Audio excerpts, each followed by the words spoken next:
Assalamualaikum warahmatullahi wabarakatuh. Perkenalkan, saya Nur Muhammad Al-Hakim dari kelas 2 TIF Politeknik Kalteng Riau. Kali ini saya akan menjelaskan mengenai komponen-komponen dasar dari React.js dan cara membuat proyek dengan React.js. Pertama-tama, kita perlu mendownload Node.js. Kita klik ini, kemudian setelah itu kita klik next, dan next. Berhubung saya sudah mendownload Node.js tersebut, kemudian kita ketikkan node-minv dan npm-minv. Jika muncul versi seperti ini atau yang lain, yang penting muncul versinya, maka node dan npm ini sudah terdownload. Kemudian kita buat folder baru, terserah di mana, bisa di D, bisa di C. Kita buat folder baru, umpama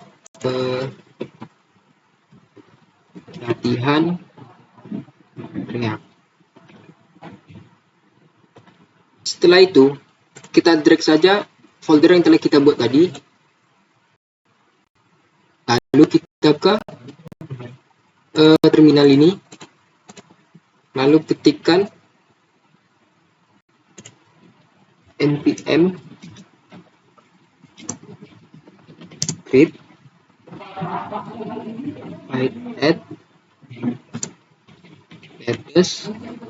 Kemudian kita klikkan nama project yang kita inginkan, umpama project strip app, double strip, masih double strip, template ya. Kemudian kita tunggu sampai proses selesai. Pilihan ketika penginstalan dari project tersebut telah selesai. Kita klik Y, kemudian pilih React, kemudian pilih JavaScript. Setelah itu kita ketikkan 3 perintah seperti di bawah ini. Sebelum kita ketikkan 3 perintah itu, pertama-tama kita buka dulu folder tadi. Folder yang kita buat tadi, Nur Muhammad. Kemudian nama project yang saya buat tadi seperti ini, kemudian kita drag ke sini. Nah, ini kita pilih ketika penginstalan React tersebut telah selesai. Kemudian kita ketik yang 3 perintah tadi. Sebelum kita ketik, kita harus pilih dulu CMD-nya. Karena jika bukan dari command prompt atau CMD ini, maka tidak bisa. Pertama-tama kita pilih npm install. Dan kita tunggu selang beberapa saat. Kemudian kita ketikkan npm run dev.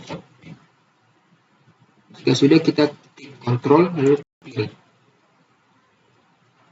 Maka project yang tadi telah berhasil dalam pembuatannya.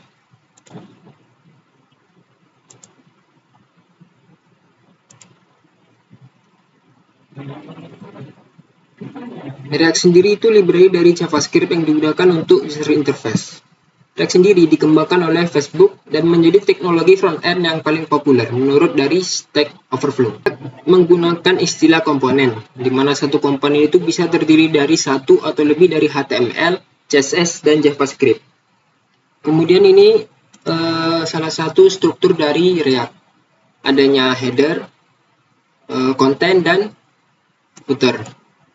Di mana footer ini terdapat satu hierarki lagi seperti copyright, dan di header ini terdapat satu komponen lagi seperti salah satunya ini plans, product, security, resource.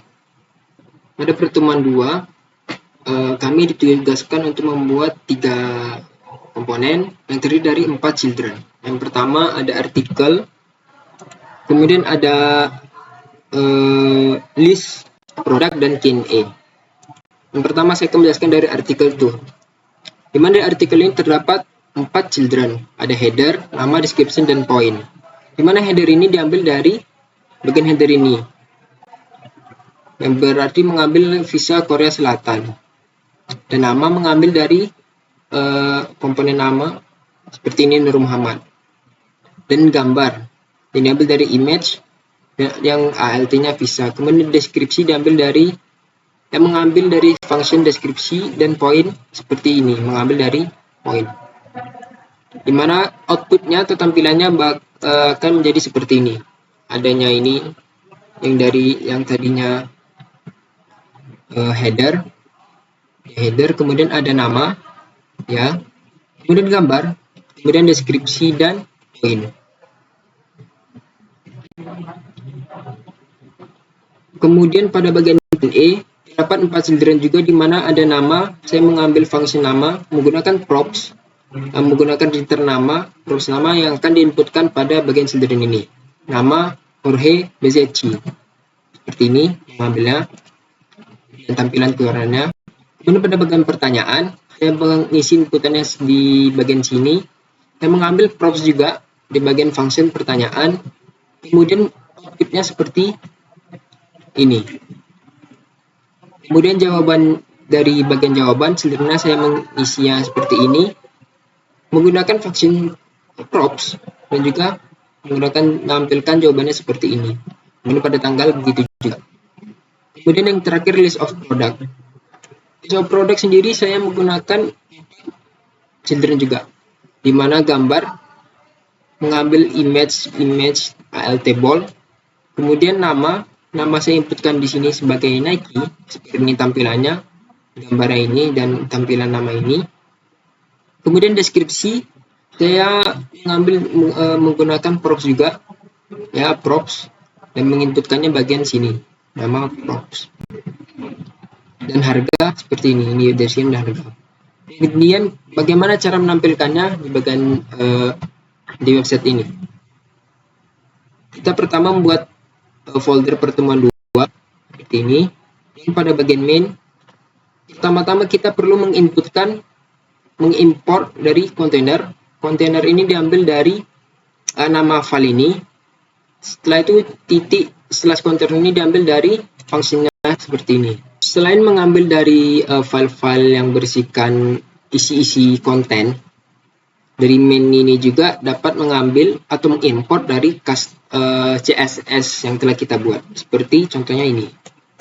Mengambil dari file pertemuan 2, folder pertemuan 2, di file CSS seperti ini.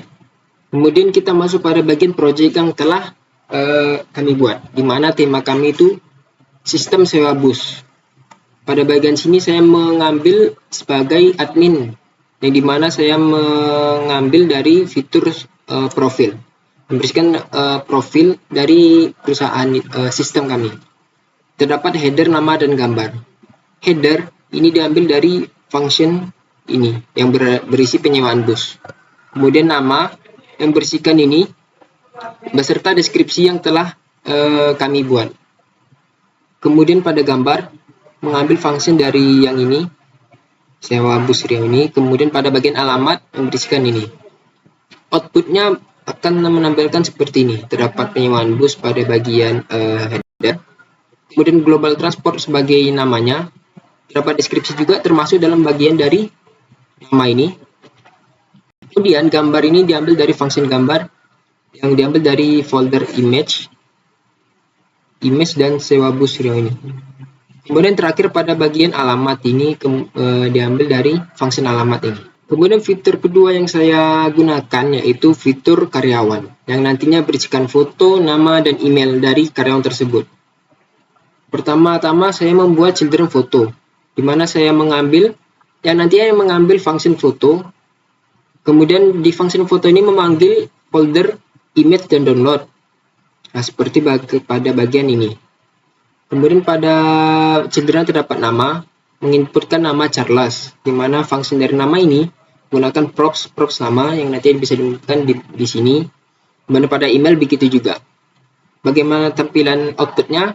Tampilannya bakalan seperti ini, data pengguna, di mana H3 ini data pengguna. Ini foto yang telah saya ambil tadi, nama serta email dari karyawan tersebut. Kemudian fitur terakhir yang saya ambil yaitu dashboard, di mana terdapat 6 children yang saya gunakan. Yang pertama, children total pengunjung, di mana total pengunjung ini nanti dalamnya itu saya mengisi total pengunjung yang berisi totalnya 1200. Kemudian total produk yang berisikan total produk dan 300.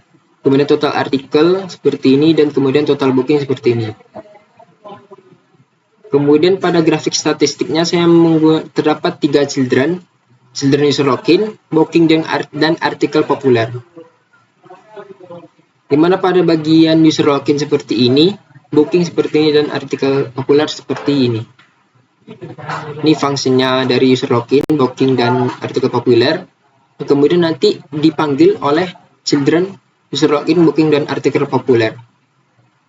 Apa isinya? Isinya seperti ini. Ini contoh keluaran seluruhnya. Sekian dari saya, Nur Muhammad Hakim. Mohon maaf jika ada kekurangan. Wassalamualaikum warahmatullahi wabarakatuh.